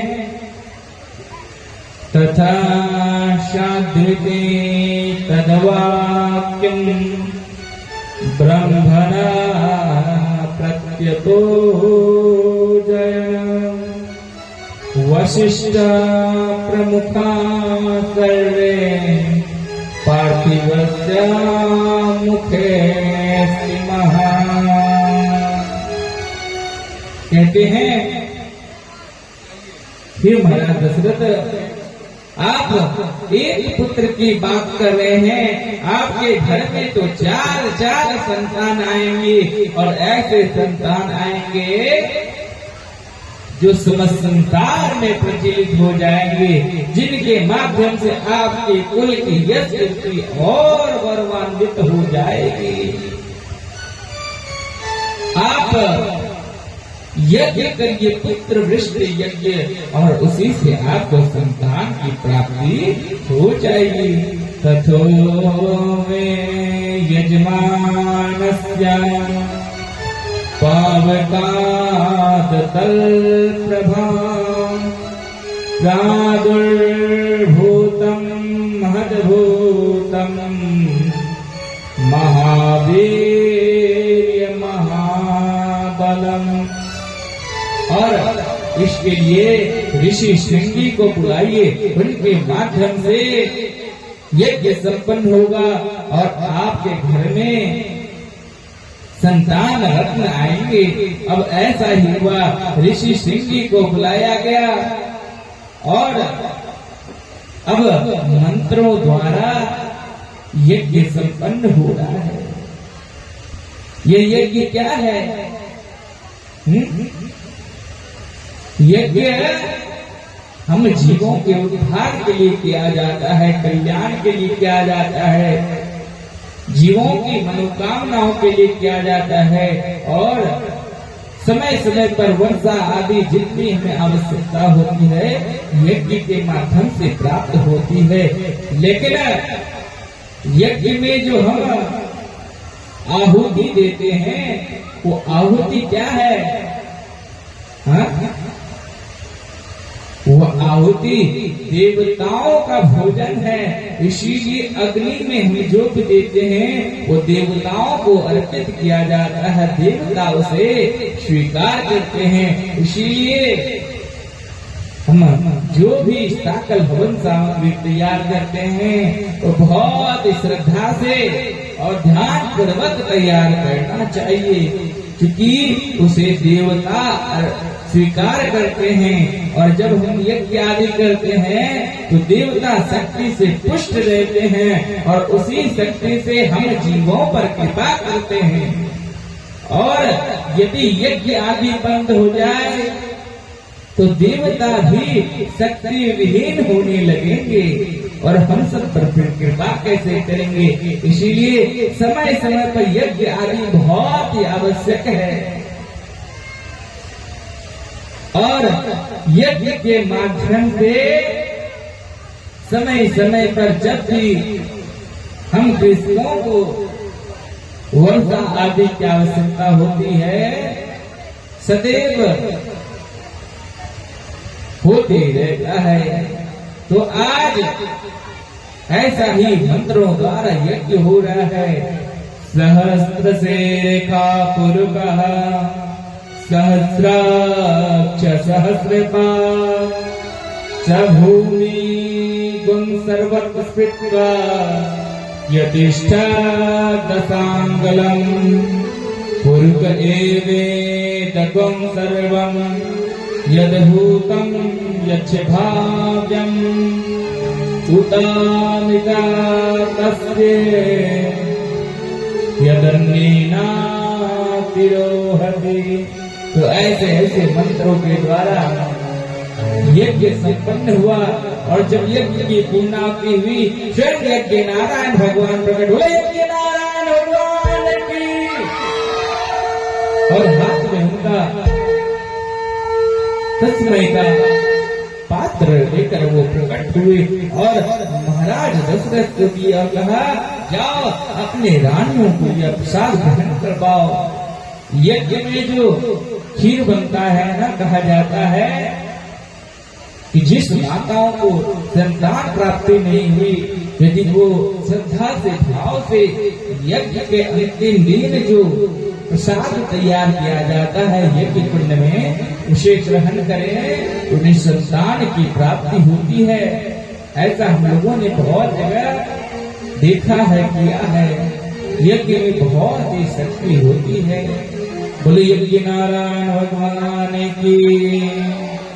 और यदि ठाकुर जी की कृपा हुई तो एक बार यहाँ भी यज्ञ हो ही जाएगा। कौन कौन चाहते हैं यहाँ भी यज्ञ हो जाए? कौन कौन चाहते हैं यहाँ भी यज्ञ हो? कभी किनकी किनकी इच्छा है कि हमारे गांव हमारे समाज में भी यज्ञ हो? दोनों हाथ उठाएंगे, जयकारा ऐसा करेंगे तभी हम लोग समझेंगे सबका समर्थन है। दोनों हाथ उठाएंगे और कहेंगे बोले यज्ञ नारायण भगवान की, बोले लक्ष्मी नारायण भगवान की। तो ठाकुर जी की इच्छा हुई तो यहाँ भी कोई यज्ञ अवश्य ही संपन्न होगा, है ना। तो भगवान यज्ञ नारायण के प्रसाद दिया, कहा जाओ रानियों को ग्रहण करवाओ, तुम्हारे घर में संतान आएंगे। कौसल्ये नरपति पायसाधं ददो ततः अर्धदर्धं ददो चापि सुमित्राय नराधिपः वैकेय्ये चावशिष्टार्थं दलपुत्रादिकारणा प्रहदो चावरिष्टार्थं पायरस्यामृतोपमम्। अब उस पात्र को राजा दशरथ ने लिया और उस पात्र से आधा भाग कौशल्या को दिया, फिर बचे का आधा भाग केकई को दिया और केकई और कौशल्या ने आधे आधे भाग को सुमित्रा को दिया, जिससे तीनों रानियां अब गर्भवती हो गई हैं। तथो यज्ञे समाप्ते तो ऋतूनां शतसमत्तयो ततश्चात् द्वादशे मासे चैत्रे नाविशो तिथो प्रोद्यमाने जगन्नाथं सर्वलोक नमस्कृतं कौसल्या जनयद रामं दिव्यलक्षण संयुक्तम। और जैसे ही यज्ञ समाप्त हुआ तत्पश्चात 12 मास यानी चैत्र मास के 9वीं तिथि में भगवान नारायण स्वयं राम लक्ष्मण भरत शत्रुघ्न के रूप में तीनों रानियों के गर्भ से प्रकट हुए।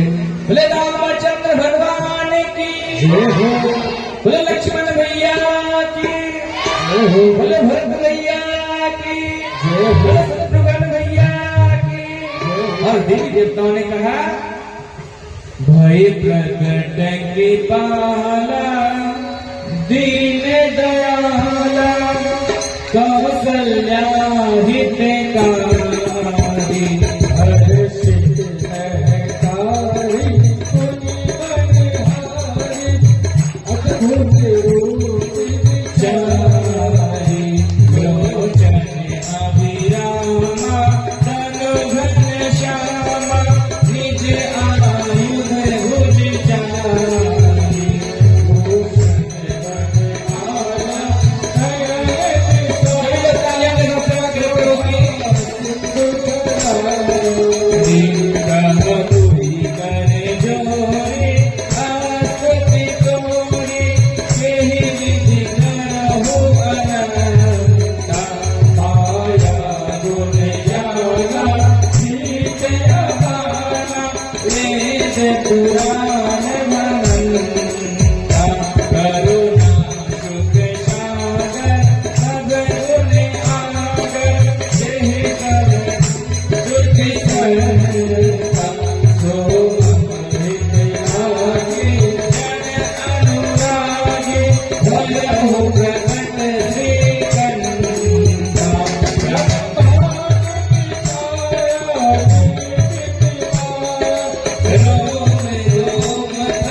निच्छा निर्मितनो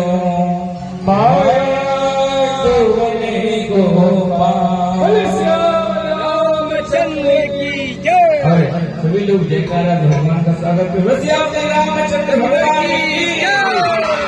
और इस प्रकार भगवान राम अंतरित हुए, सभी देवी देवताओं ने उनका वंदन किया, स्वागत हुआ। तत्पश्चात भगवान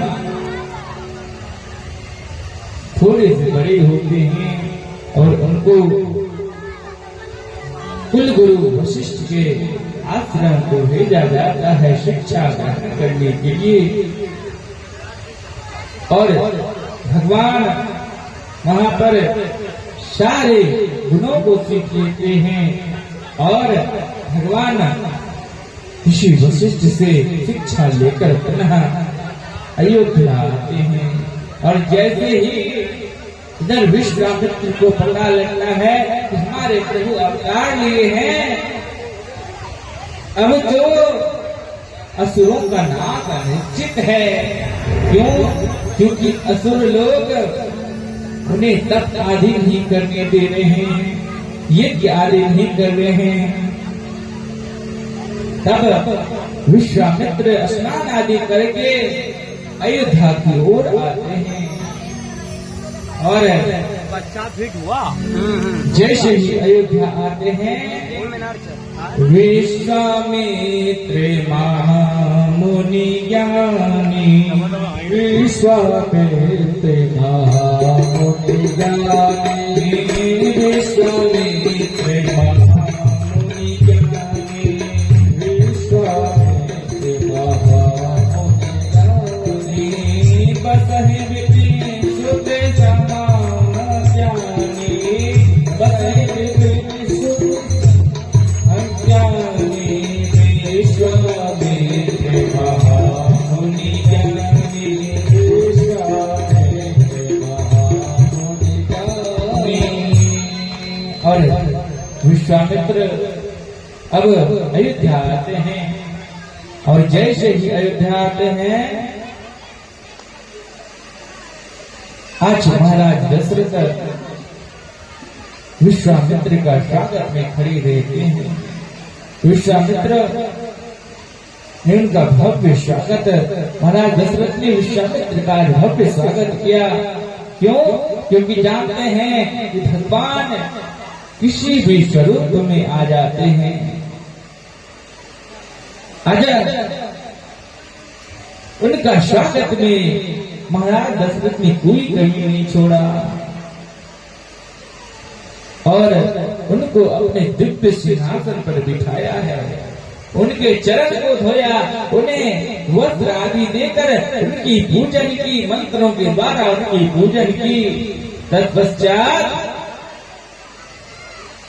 अब विश्वामित्र कह रहे हैं, हे महाराज दशरथ, अपने पुत्रों के दर्शन कराओ, क्योंकि विश्वामित्र ललायित है भगवान के दर्शन के लिए, भगवान राम लक्ष्मण के दर्शन के लिए। कहते अपने संतान को तो बुलाओ। ध्यान देने की बात है कि महाराज दशरथ जैसे विश्वामित्र आए, तुरंत अपने लल्ला को लेकर नहीं आए। क्यों? क्योंकि वो जानते थे कि मुनिवर थक कर आए हैं, परेशान होकर आए हैं, दूर से आए हैं और थके हुए के लिए आशीर्वाद ले लो। क्या आशीर्वाद दे? तो क्या किया? उनकी पूजन आदि करके, उनको सुंदर सुंदर वस्त्र आदि दे के, भोजन आदि करवा के तृप्त कर दिए। क्यों? क्योंकि जब तक आत्मा तृप्त नहीं होगा, आशीर्वाद कहाँ से मिलेगा? हमारे द्वार पर कोई आए तो ऐसे ही कोई विप्र देवता आ जाए, कोई साधु संत महात्मा आ जाए तो हम लोग ऐसे ही केवल प्रणाम कर लेते हैं। अब कहाँ से आ रहे हैं, थके आ रहे हैं, किस अवस्था में आ रहे हैं, उनका हमें कोई ध्यान नहीं। जबकि चाहिए कि जब कोई आए, साधु संत महात्मा विप्र देवता पंडित जी आदि कोई भी आए, कोई अतिथि आए, तो पहले उनके पांव आदि धुलवाना चाहिए। तत्पश्चात आसन देकर उन्हें पहले जल आदि पिलाना चाहिए और भोजन आदि का प्रबंध करके, भोजन आदि करवा के, वस्त्र आदि दक्षिणा आदि देकर तत्पश्चात अपने संतानों से प्रणाम आदि करवाना चाहिए। जब वो तृप्त हो जाएंगे ना, तब जो आशीर्वाद देंगे वो हृदय से आशीर्वाद देंगे। और ऐसे रूखे सूखे क्या आशीर्वाद देंगे? जब तक हृदय से किन्हीं को प्रसन्न नहीं करेंगे, हृदय से आशीर्वाद कैसे मिलेगा। आज वैसा ही महाराज दशरथ ने किया, विश्वामित्र को तृप्त करते हैं। तत्पश्चात भगवान राम लक्ष्मण आगे आए हैं और जैसे ही भगवान राम को विश्वामित्र ने देखा, मानो उनको देखते ही रह गए, देखते ही रह गए। इतने अद्भुत स्वरूप हैं हमारे प्रभु के। कुछ समय तक तो उन्हीं के ध्यान में विश्वामित्र खोए हैं। तत्पश्चात महाराज दशरथ कहते हैं, हे प्रभु, ये हमारे संतान राम लक्ष्मण हैं, बताइए हमारे लिए क्या आज्ञा है। तब आज विश्वामित्र कह रहे हैं, हे महाराज दशरथ, तुम तो जानते हो हमारे वन में असुरों का कितना प्रभाव है, वो हमें यज्ञ आदि नहीं करने दे रहे हैं। जब हम यज्ञ करते हैं तो उसमें मांस मदिरा फेंक कर हमारे यज्ञ का नाश कर देते हैं। हे महाराज दशरथ, मैं आपसे आपके पुत्र राम लक्ष्मण को मांगने आया हूँ, जो हमारे यज्ञ की रक्षा करे। तब महाराज दशरथ कहते, क्या ये नन्हे से बालक आपके यज्ञ की रक्षा कैसे करेंगे। हे महाराज, हे गुरुदेव, आप हमें आज्ञा दे, मैं अपने धनुष बाणों से सारे राक्षसों का नाश कर दूंगा। आज कहते हैं, बार बार जिद कर रहे हैं महाराज, और बार बार मुनि जिद कर रहे हैं, महाराज जी कह रहे नहीं, मुनि जिद कर रहे हैं, महाराज जी कह रहे नहीं, क्योंकि उनकी संतान से इतनी प्रेम है। इसीलिए कहते हैं क्या,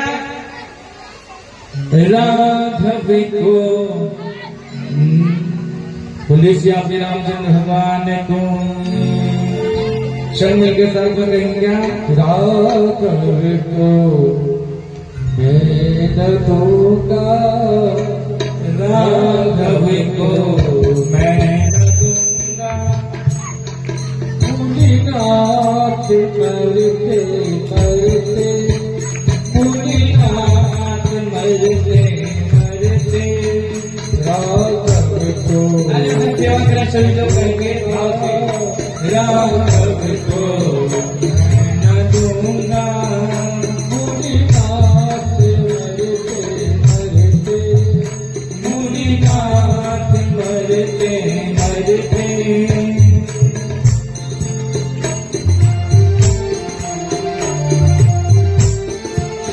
लोग तालियां बजाते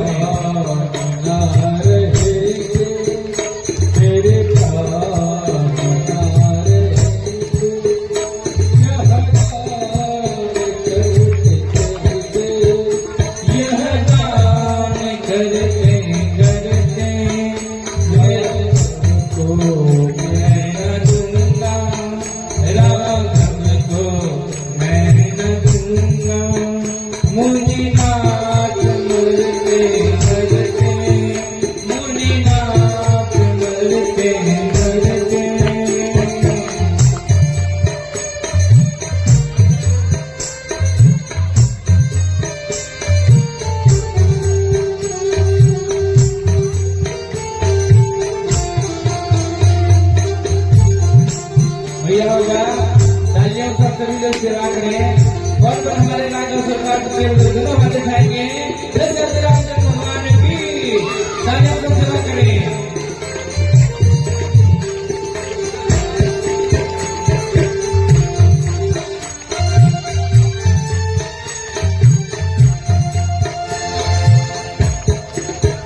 शरीर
छोटे कलम का स्वागत करें सेवा के प्रभु चरणों में।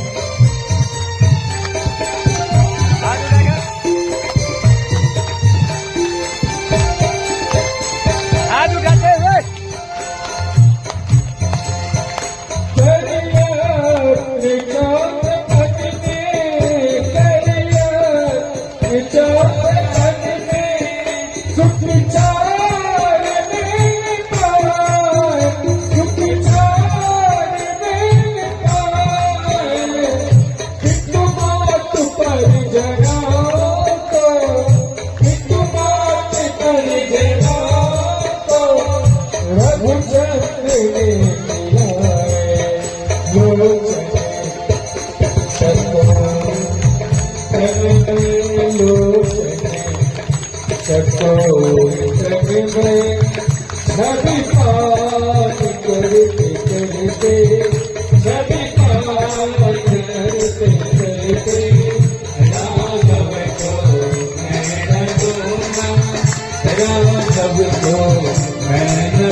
पुत्र के मुंह में ऐसे राजा दशरथ सोचते हैं कि रे प्रभु आप मुझे आज्ञा दो, मैं सारे असुरों का नाश कर दूंगा।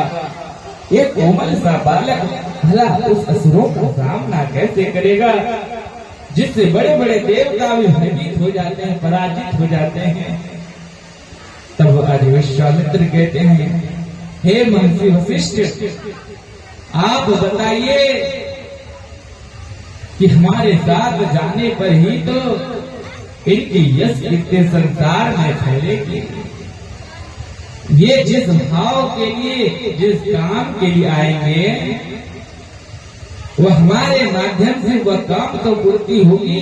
कृपया इन्हें तो बताइए, आप तो दृष्टिवान हैं। तब आज गुरु वशिष्ठ कहते हैं, महाराज दशरथ, राम का हित विश्वामित्र के साथ जाने में ही है। बर्फसी के साथ तुम इनको भेजो और वहीं पर इनकी यश शक्ति बढ़ेगी, संसार इनको जानेगा। आज जब गुरु की आज्ञा मिली तो आज राम लक्ष्मण गुरु आज्ञा से वन को बक्सर की ओर निकले हैं। और जैसे ही दोनों भाई संग में आगे आगे विश्वामित्र और पीछे पीछे दोनों भाई हैं। और तभी आगे जाकर उन्हें टाटक वन में तारिका का दर्शन हुआ। अब विश्वामित्र कहते हैं, राम सावधान हो जाओ, यह टाटक वन है और यहाँ दुष्ट तारिका रहती है जो कितने कितने मानवों का संहार कर चुकी है, कितने जीवों का संहार कर चुकी है, तुम सावधान हो जाओ। जैसे गुरु ने सावधान किया, राम जी ने अपने धनुष बाण का संहार किया। संहार करते ही उधर से तारिका आती है। कौन दुष्ट आया है, किसका अंतिम समय आ गया? लगता है आज बहुत सारा भोजन एक साथ करने को मिलेगा। यह जय के तारिका जैसे ही आगे आती है तो राम जी कहते हैं, गुरुदेव यह तो स्त्री है और मैं तो स्त्री पर प्रहार नहीं करता हूँ। राम जी यहाँ शिक्षा दे रहे हैं कि स्त्रियों का आदर सम्मान कैसे करना चाहिए। हम आप स्त्रियों का आदर करना भूल गए, जो कि स्वयं जगत जननी माँ के स्वरूप है, उनका ही आदर सम्मान करना भूल गए, उन पर हम हाथ उठा देते हैं। राम जी कहते हैं इतने बड़े राक्षस नहीं है, फिर भी कह रहे हे गुरुदेव, मैं स्त्री पर बाण नहीं चलाऊंगा, यह मेरे कर्म के खिलाफ है, मैं ऐसा कर्म नहीं करूंगा। हाँ, हमारे सनातन धर्म में स्त्रियों का बहुत ही विशेष स्थान है। हाँ? आप देखिए हमारे सनातन धर्म में हर जगह पहले स्त्रियों को स्थान दिया गया। हमारे यहाँ क्या कहते हैं? सीताराम, क्या कहते हैं? राधे श्याम, क्या कहते हैं? लक्ष्मी नारायण, क्या कहते हैं? तो स्वयं हमारे सनातन धर्म में ही ऐसा स्थान दिया गया है स्त्रियों को। सबसे पहला स्थान स्त्रियों को ही दिया गया, इसीलिए तो हर जगह पहले स्त्रियों का ही नाम आया है। देवी देवताओं में भी स्त्रियों का नाम आया है। इसीलिए जब जहाँ स्त्रियों का सम्मान होते हैं ना, वहाँ देवता का वास होता है, और जहाँ स्त्रियों का अपमान होता है वहाँ लक्ष्मी भी दुष्ट हो जाती है, वहाँ नारायण भी दुष्ट हो जाते हैं, वहाँ देवताओं का वास नहीं होता है। इसलिए सदैव उनका सम्मान आदर करना चाहिए, कभी भी उन पर हाथ नहीं उठाना चाहिए। ये हमारे सनातन धर्म के विरुद्ध कार्य है। आज महाराज, आज विश्वामित्र कहते हैं हे राम, यह निशाचरनी है, राक्षसनी है, मैं तुम्हें गुरु आज्ञा देता हूँ, इसका नाश करो ताकि सनातन की रक्षा हो सके। जब गुरु की आज्ञा मिली तब एक ही बाण में, एक ही बाण प्राण हर लीला, एक ही बाण प्राण हर लीला, एक ही बाण प्राण हर लीला, एक ही बाण प्राण हर लीला। दीन जानते निज पद जीना, जानते निज पद एक ही बाण प्राण हर लीला, एक ही बाण प्राण हर लीला। एक ही बाण में प्रभु ने उस दुष्ट राक्षस की तालिका का वध किया। सबों ने प्रभु पुष्पवृष्टि की। बोले श्री रामचंद्र भगवान की। और अब विश्वामित्र ने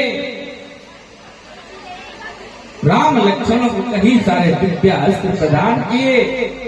तत्पश्चात राम को सावधान करते, राम प्रातः काल होते ही यज्ञ प्रारंभ करेंगे, कई सारे निशाचर असुर आएंगे, तुम तैयार रहना।